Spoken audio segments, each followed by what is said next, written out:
हमारे इस channel Mithila junction को लाल button दबाकर सब्सक्राइब करें व घंटी के निशान का बटन दबाएं ताकि सभी नए वीडियो आप तक तुरंत पहुंचे बिल्कुल मुफ्त।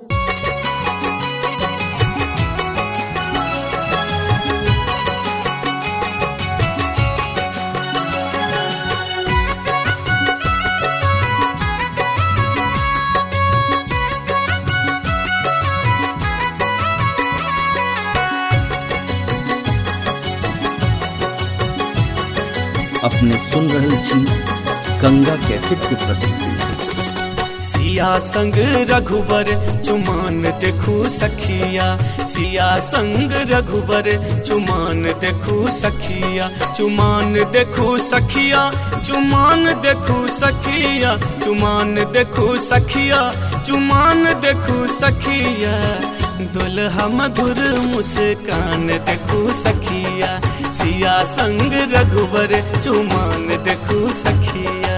सिया संग रघुबर चुमान देखू सखिया, सिया संग रघुबर चुमान देखू सखिया।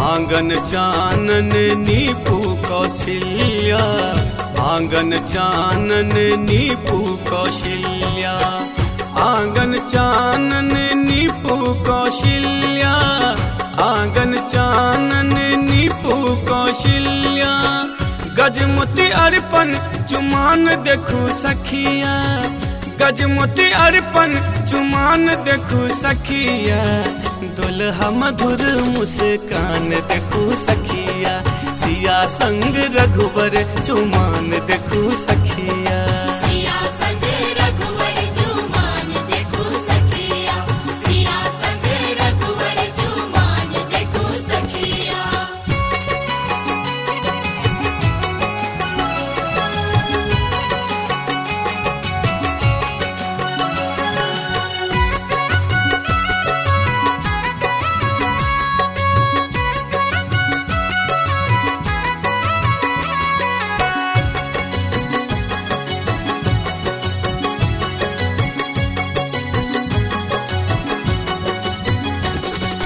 पातिल कलश संग पुरहर छे साजल, पातिल कलश संग पुरहर छे साजल, पातिल कलश संग पुरहर छे साजल, पातिल कलश संग पुरहर छे साजल, मानिक लेसल प्रहलाद देखू सखिया, मानिक लेसल प्रहलाद देखू सखिया, दुल्हा मधुर मुस्कान देखू सखिया, सिया संग रघुबर चुमान देखू सखिया।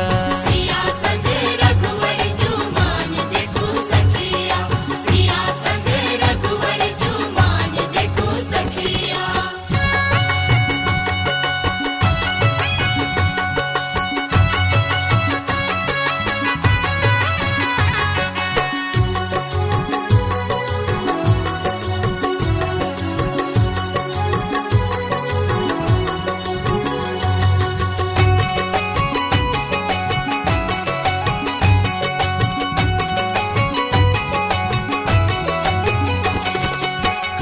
कांच बांस केर डलबा बुनायल, कांच कांच बांस केर डलबा बुनायल, कांच कांच बांस केर डलबा बुनायल, कांच कांच बांस केर डलबा बुनायल, तै पर सजल दुभी धान देखू सखिया, तै पर सजल दुभी धान देखू सखिया, दुल्हा मधुर मुस्कान देखू सखिया, सिया संग रघुबर चुमान देखू सखिया। सिया संग रघुबर चुमान देखू सखिया, सिया संग रघुबर चुमान देखू सखिया।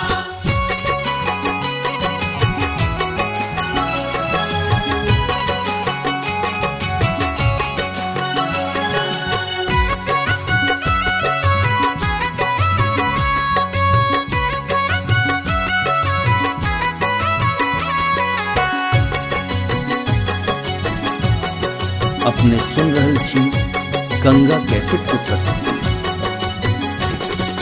देश विदेश केर मुनि सब आयल, देश विदेश केर मुनि सब आयल, देश विदेश केर मुनि सब आयल, देश विदेश केर मुनि सब आयल। पढ़ल वेद पुराण देखू सखिया, पढ़ल वेद पुराण देखू सखिया, दुल्हा मधुर मुस्कान देखू सखिया, सिया संग रघुबर चुमान देखू सखिया। सिया संग रघुवर चुमान देखू सखिया, सिया संग रघुवर चुमान देखू सखिया। सिया संग रघुबर चुमान देखू सखिया, सिया संग रघुबर चुमान देखू सखिया, चुमान देखू सखिया, चुमान देखू सखिया, चुमान देखू सखिया, चुमान देखू सखिया, दुल्हा मधुर मुस्कान देखू सखिया, सिया संग रघुबर चुमान देखू सखिया। सिया संग रघुवर चुमान देखू सखिया, सिया संग रघुवर चुमान देखू सखिया, सिया संग रघुवर चुमान देखू सखिया, सिया संग रघुवर चुमान देखू सखिया। हमारे इस चैनल मिथिला जंक्शन को लाल बटन दबाकर सब्सक्राइब करें व घंटी के निशान का बटन दबाएं ताकि सभी नए वीडियो आप तक तुरंत पहुंचे बिल्कुल मुफ्त।